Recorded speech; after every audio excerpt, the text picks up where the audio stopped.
감사한다면 열매를 맺어야 합니다. 지난주에 하나님의 은혜에 감사해야 한다는 말씀을 포도원 품꾼 비유를 통해 나눴습니다. 그런데 말로만 감사합니까? 실천으로 감사해야겠죠? 열매를 맺어야 할 줄로 믿습니다. 하나님의 은혜에 감사한다면 말로만 감사할 게 아니라 열매를 맺어야 자연스러워요. 하나님을 향한 감사의 제사를 드리는 열매도 맺고 받은 사랑을 이웃과 나누는 사랑의 열매도 맺어야 합니다. 그래서 오늘은 또 다른 포도원 비유인 포도원 농부 비유를 통해 열매에 대해서 말씀을 나누겠습니다. 어떤 사람이 포도원을 만들었습니다. 그리고 농부들에게 맡기고 멀리 떠나갔습니다. 포도 열매가 맺힐 때가 되자 그 열매를 통한 세를 받기 위해 종들을 보냈습니다. 그러나 농부들은 그 종들을, 주인이 보낸 종들을 모욕하고 때리고 그냥 빈손으로 돌려보냅니다.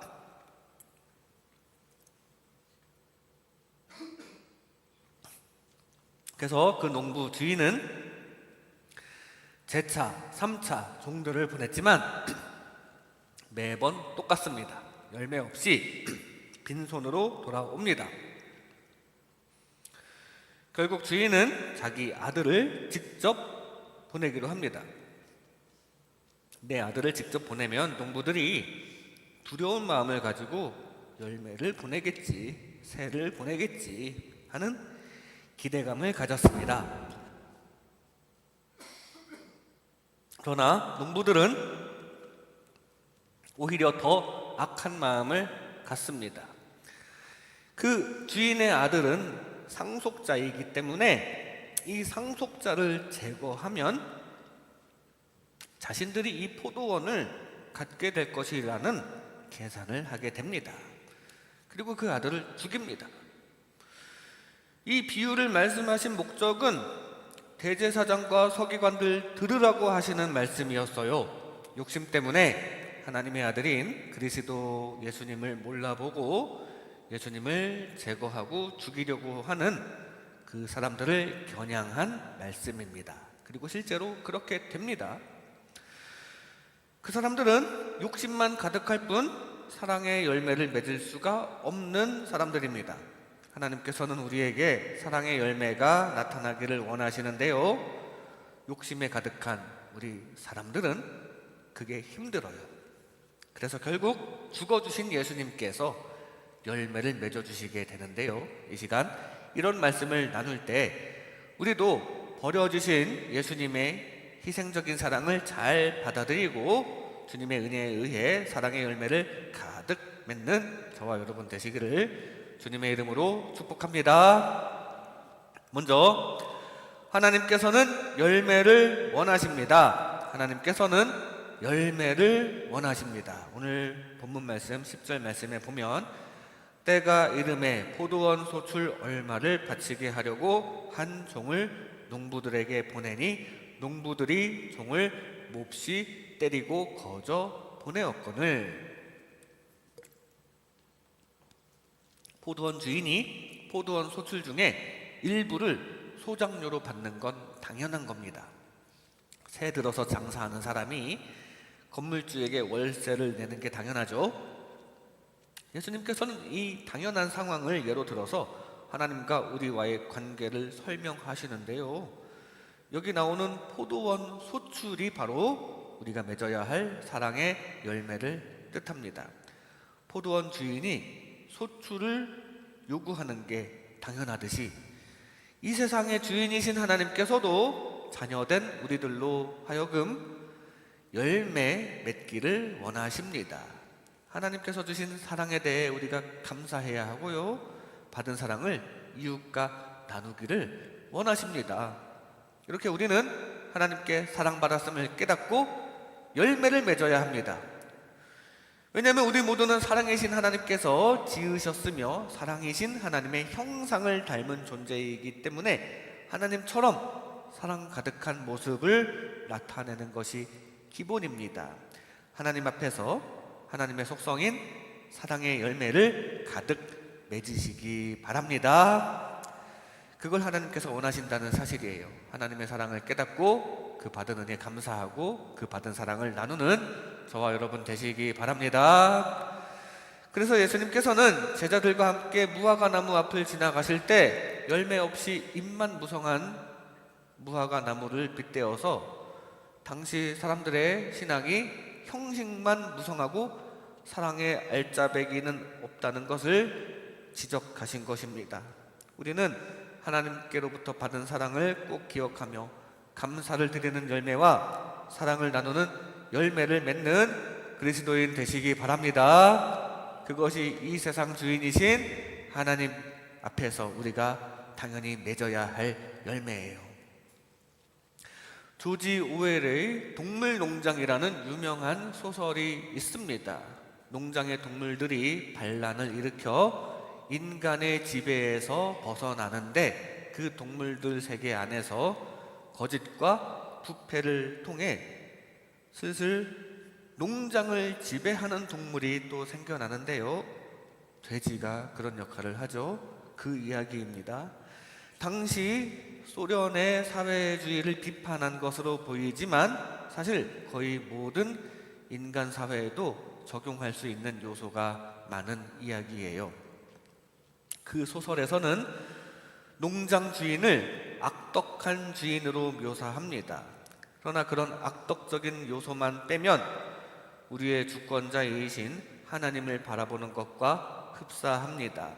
악덕할지라도 그 농장 주인은 자신이 키우는 동물들이 무럭무럭 잘 자라게 했을 것이고 안전과 건강을 지켜주었을 겁니다.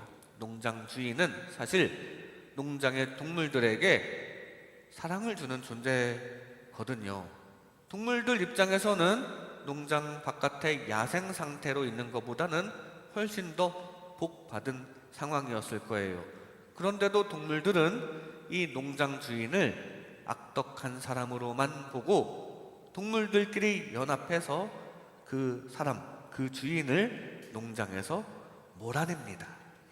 마찬가지로 우리 하나님께서는 우리들이 결국은 잘 자라고 안전하고 건강하도록 지켜주신다는 사실이에요. 그런데도 불구하고 사람들은 그 하나님의 사랑을 전혀 이해하지 못하는 경우가 많습니다.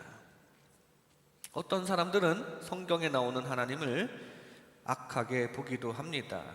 특히 구약 성경에 나오는 하나님은 절대 주권에 폭정을 휘두르시고 조금만 마음에 안 들면 바로 끔찍한 형벌을 내리시고 죽이시는 그런 무서우신 분으로만 여기면서 어떻게 신이 저럴 수가 있나, 저게 진짜일 리가 없다면서 하나님을 부정하고 무신론에 빠지는 사람도 있어요. 농장 주인을 악하게 보고 농장에서 몰아내듯이 자기의 세계에서 하나님을 몰아내버립니다. 그런데 성경을 잘 보면 하나님의 따뜻한 모습을 볼 수 있고요, 결국에는 다 용서해 주시는 모습을 볼 수 있거든요. 그걸 발견해야죠. 우리가 색안경을 끼고 봐서 잘 안 보여서 그렇지, 하나님께서는 예를 들어서 죄 때문에 어쩔 수 없이 아담의 아들인 가인을 쫓아내셨지만 그 와중에 아무도 이제 가인을 함부로 대할 수 없게 뭔가를 주시면서 보내셨습니다. 죄 지은 사람에게 선물을 주면서 보내셨는데 이거 얼마나 은혜로운 장면입니까? 이런 하나님의 깊은 사랑은 우리 눈에는 잘 안 보여요. 죄에 익숙해진 우리들의 눈에는 나쁜 것만 보입니다. 그러나 하나님께서는 그렇게 악한 분이 아니시고 오히려 선하신 분이라는 사실이에요. 하나님께서는 결국 하나님께서 지으신 우리 모든 인간들이 다 잘되고 다 용서받고 다 죄와 멀어지면서 사랑의 열매를 맺기를 원하시는 분입니다. 그 하나님의 사랑을 깨닫고 감사와 사랑의 열매를 맺으시기 바랍니다. 지난주에도 다른 포도원 비유를 통해 말씀을 나눴죠. 12시간 일한 자와 1시간 일한 자를 똑같이 한 데나리온의 품삯을 준 포도원 주인의 이야기였습니다. 거기서도 약속대로 품삯을 주고 오히려 시세보다 더 챙겨준 그 주인을 악한 사람으로 보는 게 문제였어요. 오히려 더 챙겨줬는데 악한 사람으로 봅니다. 사람은 자기가 받은 은혜는 안 보이고 섭섭한 마음만 크게 생각하는 습성이 있습니다. 오늘 말씀에도 왜 자기 땅도 아닌 소작농들이 주인의 종들을 막 죽이려고 합니까? 받은 은혜, 감사해야 할 것을 까맣게 잊어버리고 욕심만 가득 찼기 때문이에요. 우리는 하나님의 사랑을 깨달아야 합니다.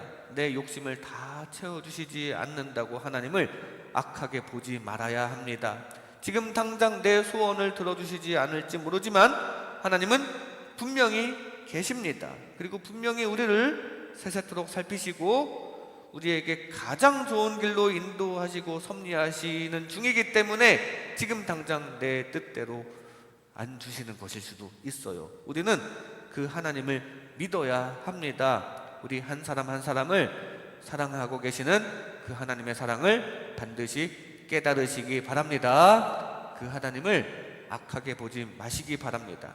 하나님의 사랑을 받으시고 그 하나님께 진심으로 감사하며 이웃에게도 그 사랑을 전할 수 있는 저와 여러분 되시기를 주님의 이름으로 축복합니다. 하나님께서는 열매를 원하십니다. 다음으로 사람들은 열매를 맺지 못합니다. 사람들은 열매를 맺지 못합니다. 오늘 본문 14절 말씀에 농부들이 그를 보고 서로 의논하여 이르되 이는 상속자니 죽이고 그 유산을 우리의 것으로 만들자 하고,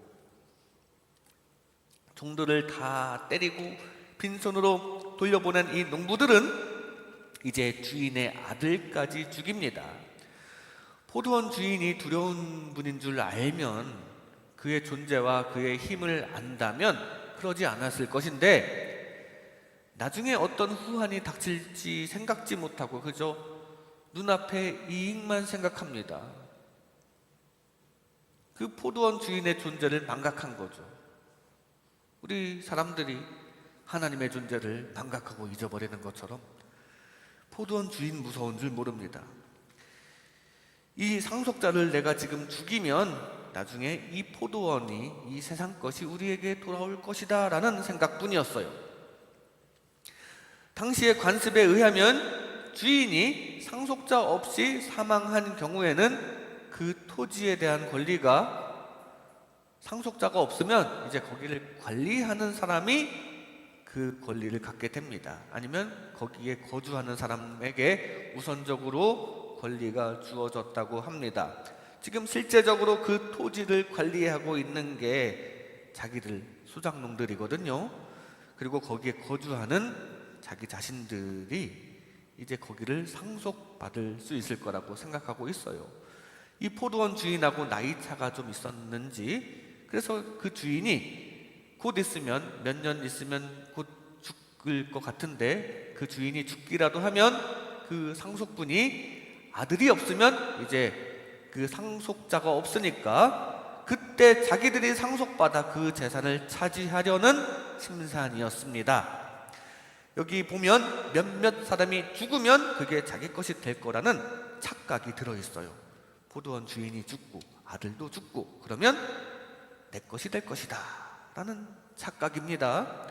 그래서 몇몇 사람의 생명을 아주 가볍게 여긴다는 사실이에요. 자기들의 욕심 때문에 말입니다. 그래서 그렇게 몇몇 사람을 자기가 죽인다고 그게 정말 자기 것이 될까요? 오히려 법의 심판을 받게 될 것이고요. 그 전에 하나님의 심판도 받을 것입니다. 오늘 나온 농부들도 자신들이 바라던 것을 이루기도 전에 농장 주인에게 진멸당하게 되죠. 이렇게 사람들은 욕심 때문에 열매 맺지 못합니다. 사랑의 열매를 맺지 못하고요, 욕심 때문에 서로 이렇게 죽고 죽이고 하다가 결국은 심판받게 된다는 사실이에요. 이게 이 세상 사람들의 모습입니다. 이 세상에 자기 건 줄 아는 게 문제입니다. 경쟁자가 없으면 자기 것이 될 줄로 알고 막 서로를 죽이면서 사는 게 이 세상입니다. 이웃들과 화목하게 누리라고 하나님께서 주신 이 아름다운 세상을 사랑으로 누리지 못하고 그저 욕심으로 내가 이거 다 차지하려는 그 생각 때문에 서로 각박한 삶을 살다가 열매 맺지 못하고 끝나는 게 이 세상이라는 사실이에요. 그러나 우리는 눈앞의 욕심 때문에 감사와 사랑을 잊어버리지 않기를 바랍니다. 성경에 욥이라는 사람이 있는데요, 욥기 1장에 보면 하루아침에 양과 소와 나귀 등의 가축들도 다 잃어버리고 재산도 다 잃고 집도 무너지고 종들과 자녀들도 다 죽습니다. 이렇게 청천벽력 같은 이야기가 여러 개가 한꺼번에 쌓이면 누구라도 죽고 싶은 심정 아니겠습니까? 이때만큼은 하나님을 원망해도 될 것 같아요. 그런데 욥은 상황을 정확히 알았습니다. 내가 모태에서 알몸으로 나와 싸운즉 또한 알몸이 그리로 돌아가올지라. 주시니도 여호와시오 거두시니도 여호와시오니 여호와의 이름이 찬송을 받으실지니이다 라고 고백을 하는데요, 이 세상은 원래 내 것이 아니었는데 하나님께서 내가 쓸 것을 주셨다라는 사실을 정확히 깨닫고, 그렇기 때문에 원망 대신 하나님을 향해 찬양의 열매를 맺을 수 있었어요. 원래 내 것이 아니었다라는 그 생각이 있었기 때문에 내가 갖고 있는 걸 잃어버려도 그거에 대한 원망이 아니라 그동안 가질 수 있게 해주신 것에 대해 감사 찬양을 한 것입니다. 그래서 그 욥은 하나님께 인정받고 나중에 갑절의 복으로 회복이 되었습니다. 우리도 내 것은 하나님께서 주신 것임을 잊지 말고 원망보다는 감사를 할 수 있기를 바랍니다. 동물농장의 동물들은 농장이 자기 건 줄 착각했습니다. 농장은 사실 사람이 만들었죠. 사람이 만든 것이니까 사람 것이지 어떻게 동물들 겁니까? 동물들은 그 안에서 길러지고 또 양식을 공급받으면서 은혜를 받아먹는 존재인데, 자기들이 일을 좀 했다고, 노동을 좀 했다고 농장 전체가 자기들 것인 줄로만 알고 있었어요. 특히 그 안에서도 몇몇 소수의 돼지들이 주인 행세를 하고 있는데요, 처음에는 모든 동물들은 평등하다라는 평등을 기초로 시작했지만 이게 점점 지배와 피지배 구조로 변하면서 평등의 열매가 맺히지 않습니다. 동물들은 열매를 맺을 수가 없었어요. 농장을 자기 것으로 여기고 싶어하는 욕심이 결국 열매는커녕 대다수 구성원들을 불행하게 만들었죠. 20세기 초반에 사회주의의 한계를 풍자한 것입니다. 그런데 그 사회주의뿐만 아니라 인본주의도 마찬가지입니다. 우리는 창조주 하나님께서 지으셨으니 하나님 땅에서 살고 있으면서 우리끼리 뭘 어떻게 하려고 합니다. 과학기술을 발달시키면서 살기 좋은 세상을 만들어 보려고 합니다. 이런저런 사회 경제 체제를 만들어 보면서 무엇이 정의일지를 끊임없이 고민해 보기도 하고 시행착오를 겪어보고 막 이렇게 살아가고 있는데요, 그러나 이 세상에는 한계가 있습니다. 과학기술에도 한계가 있고 환경적인 한계가 분명히 있으며 기본적으로 우리 인간은 정의로울 수가 없다는 한계가 있어요. 기본적으로 악한 영이 우리에게 욕심이라는 것을 심어 놓았거든요. 그래서 우리는 정의로울 수가 없습니다. 그래서 동물들이 평등한 유토피아를 이룰 수 없듯이 인간인 우리도 우리들끼리 이 세상에서 지상낙원을 이룰 수가 없습니다. 하나님께서 만드신 이 세상에서 우리 인간 농장을 이루면서 우리들끼리 지상낙원을 이룰 수가 없어요. 열매를 제대로 맺을 수가 없습니다. 이 세상을 하나님께서 우리에게 주신 것으로 여기기보다 자기 것으로 여기기 때문에 그렇습니다. 지난주 말씀에 등장한 12시간 일하고 한 데나리온을 받은 일꾼은 사실 일할 기회를 부여받은 은혜 받은 상태예요. 일꾼으로 써주는 사람이 없어서 하루를 허비하는 사람도 많은데 고용된 건 감사할 일이죠. 그런데 비교당하는 느낌 때문에, 그리고 자기도 더 받고 싶다는 그 욕심 때문에 그 은혜를 까맣게 잊게 되었습니다. 받은 은혜는 당연한 것이면서 남이 받은 만큼 자신은 더 못 받았으니 손해를 봤다고 생각하는데, 우리가 하나님을 대하는 태도가 바로 이러지는 않습니까? 받은 거 감사한 줄 모르고 더 많은 걸 바라는 욕심으로만 가득하지 않습니까? 이 세상이 내 것인 것으로만 착각하면서 원래 하나님 건데, 하나님 거를 잠시 빌려주신 건데 그 은혜는 잊어버리고 더 안 주셨다고 불평불만만 가득하지 않습니까? 바라기는 우리의 끝없는 욕심을 극복하며 사랑의 열매를 맺을 수 있기를 바랍니다. 나는 청지기라는 생각을 가져야 합니다. 청지기는 주인의 소유를 임시로 맡아서 관리하는 자입니다. 우리는 하나님의 소유를 임시로 맡아서 쓰는 입장이에요. 하나님 것을 잠깐 사용하는 겁니다. 언제라도 하나님께서 내 소유를 다시 가져가실지라도 사실 할 말 없는 입장이에요.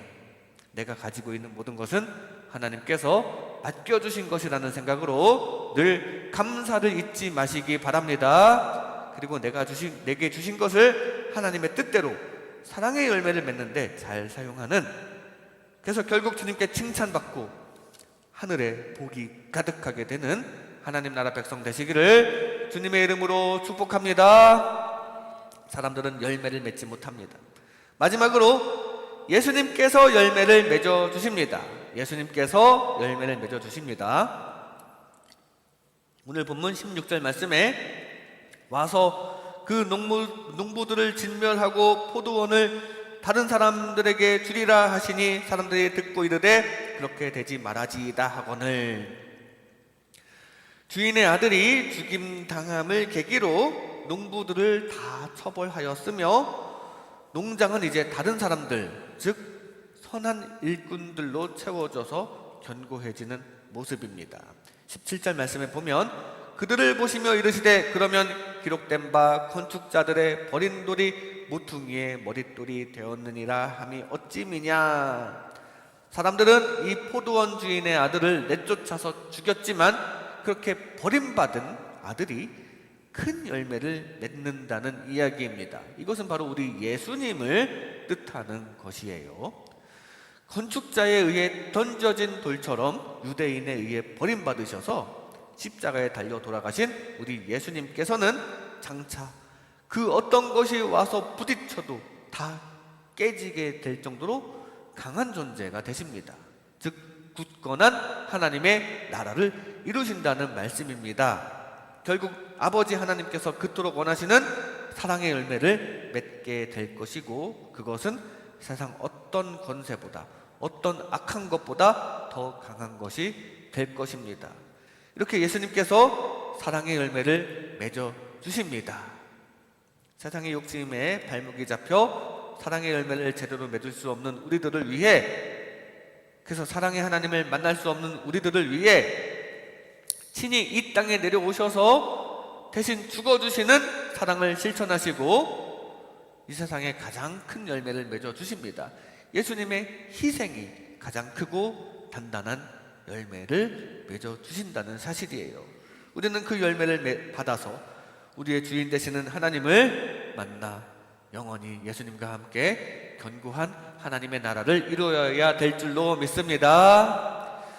모퉁이 돌은 버려지면서 모난 것이 깨지고 갈아지는 희생을 겪습니다. 모퉁이 돌이 되어야 되잖아요. 건축의 일부가 되어야 하는데 그러려면 이렇게 반듯해져야 되거든요. 그러려면은 깨지고 갈아지는 과정이 필요해요. 모난 것이 평평해지니까 옆에 다른 돌이 붙을 수 있고요. 그렇게 돌과 돌이 붙어서 천국이라는 건축물이 이루어집니다. 마치 천국 성도들이 예수님의 곁에 하나둘 붙는 것처럼 깨지고 갈아져서 반듯해진 돌들은 모퉁이돌 예수님을 중심으로 하나의 큰 건축물을 이룹니다. 돌들이 꽉 붙어서 강한 건물이 된 것처럼 천국은 이렇게 사랑으로 꽉 붙어서 악한 것이 침투하지 못하는 든든한 곳이 되며 그 첫 열매가 바로 먼저 희생당하신 예수님이시라는 사실입니다. 우리도 그 모퉁이돌 예수님 곁에 붙어서 든든한 사랑의 나라를 함께 이루는 하나님 나라 백성 되시기 바랍니다. 그러려면 주님께서 열매를 맺어주셔야 합니다. 주님께서 나로 인해 열매 맺게 도와주셔야 가능한 일입니다. 예수님께서 희생의 길을 열어주시고 성령님께서 우리도 희생으로 깨지고 갈아지도록 도와주시기 때문에 그 은혜로 우리는 모퉁이 돌이신 예수님 옆에 붙어서 든든한 천국 건물을 이룰 수 있는 것입니다. 우리 인간의 힘으로 깨지고 갈아질 수가 없어요. 주님의 도우심을 입어 모퉁이 돌 예수님 따라 사랑의 열매를 맺고 사랑이 완성된 하나님의 나라를 이루는 저와 여러분 되시기 바랍니다. 그 사랑의 열매를 이 땅에서부터 맺는 저와 여러분 되시기 바랍니다. 동물농장에 인간이 없어서 좋을 것 같았지만 없으니까 인간의 필요가 느껴지기 시작해요. 특히 풍차를 건설할 때가 있었는데 사람만 할 수 있는 기능이 있었거든요. 기본적으로 도구를 효율적으로 이용하는 건 사람만 할 수 있는 능력입니다. 돌을 깎는 것도 동물들은 제대로 그걸 할 수 없어서 바위를 낑낑대고 언덕 위로 올라가서 휙 던져서 땅에 떨어져 깨지게 만들고 그 깨진 조각 중에 쓸만한 것들만 재료를 삼아서 풍차를 건설하게 되는데요. 이 모난 돌을 반듯하게 깎아서 건축재료로 쓸만하게 만드는 거, 그거 아무나 할 수 있는 게 아니죠. 사람만 할 수 있는 거였어요. 마찬가지로 우리의 모난 성격을 깎아서 천국재료로 쓸만하게 만들어주시는 분은 성령님입니다. 그거 우리의 힘으로 할 수 없음을 기억하며 주님께서 맺어주시는 열매, 사랑의 열매를 소망하시기 바랍니다. 많은 사람들이 이 세상 내가 노력해서 잘 살아보면 되지 않느냐고 하지만 운칠기삼이라는 말이 있듯이 운이 70%고 기술, 즉 내 능력과 노력은 아무리 해봐야 30%밖에 안 된다는 말이 있듯이 우리에게는 운이 필요하고 기적이 필요해요. 그런데 그 운과 기적은 살아계신 하나님의 능력입니다. 하나님의 은혜예요.